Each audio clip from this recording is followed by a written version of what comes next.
Hey there, welcome back to the Parent Hub.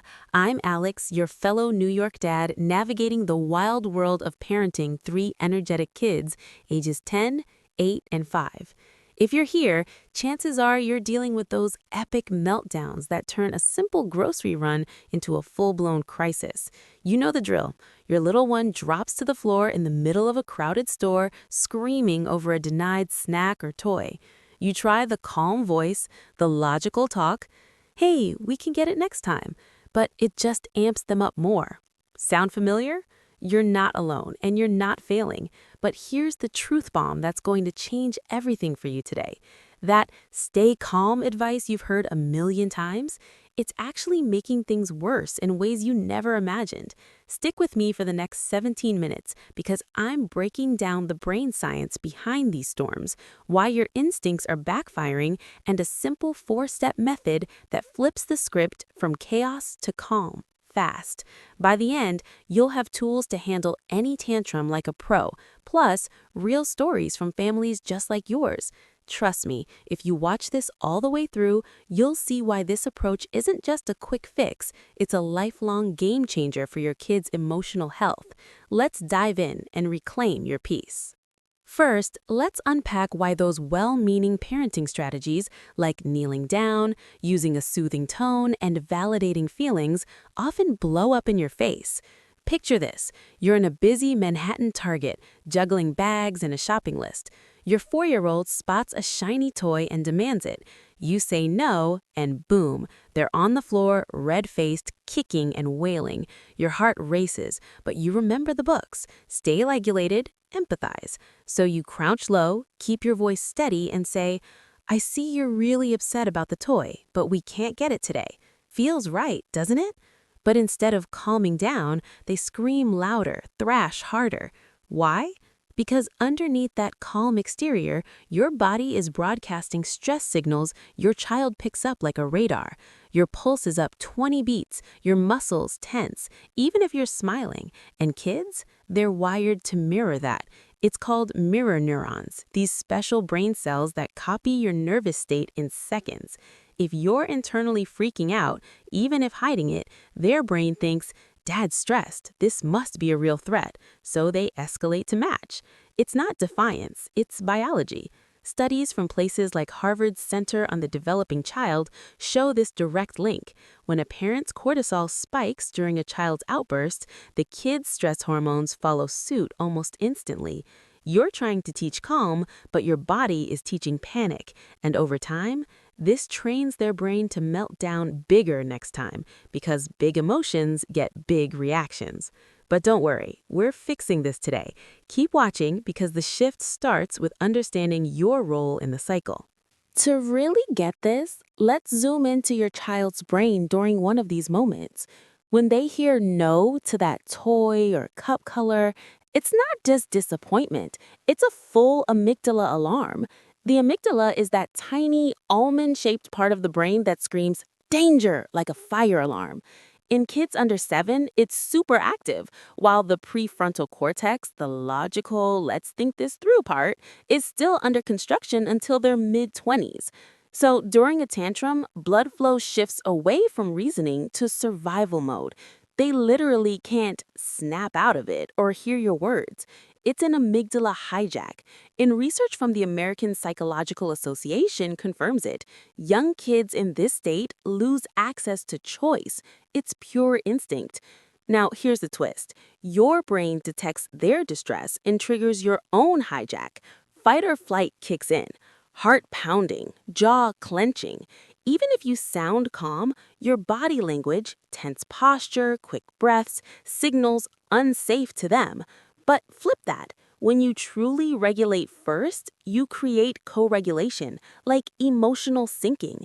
It's neuroscience gold, backed by studies from the University of California showing that a parent's steady nervous system calms a child in under a minute. Your calm becomes their Wi-Fi signal for safety. No lectures needed. Your body does the work. This isn't fluffy advice. It's how you rewire patterns for life. Hang in there. In a minute, I'll share the exact method that turned my home from meltdown central to mostly mellow. Okay, Now that you've got the why, let's get to the how. I call it the STOP method, a 4-step lifeline you can pull even when your own stress is through the roof. It's simple, memorable, and works for ages 2 to 12. S is for stop reacting. The second the tantrum hits, freeze. Don't rush in, don't speak. Just pause and take one deep belly breath. In for 4, out for 6. This interrupts your automatic stress loop, giving your prefrontal cortex a chance to override the panic. In my house, this alone cut our meltdown lengths in half. T is for track your body. Do a 5-second scan. Shoulders hunched, drop them. Fists clenched, open your hands. Face tight, soften it. Kids read these cues faster than words. Relaxing your body tells theirs, no threat here. O is for observe the root. Look beyond the scream. Are they hungry, tired, overwhelmed by the store lights? Quietly name it. You're super frustrated because the toy looks fun. This validates without fixing, showing emotions are okay. P is for provide present. Sit nearby, not too close if they're flailing. Stay silent or say, I'm here when you're ready. No timeouts, no bribes, just your steady presence as their anchor. This co-regulates them back to calm. Practice this once a day in low-stakes moments, like before bed, to build the habit. Trust me, after a week, you'll see fewer explosions because their brain learns big feelings pass safely. Let me bring this to life with a story from my chaotic New York life.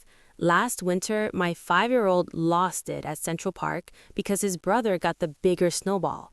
He threw snow, screamed the works, with tourists staring. Old me would have snapped, "Stop it now, we're going home." Escalation city. But with stop, I paused, breathed, scanned my tense arms and relaxed them. Observed. He was cold, tired from the walk. Said softly, "You're mad because his snowball's bigger." Then sat on the bench nearby, present but not hovering. In 45 seconds, he shuffled over, sniffling. We hugged and play resumed. No lecture, just repair.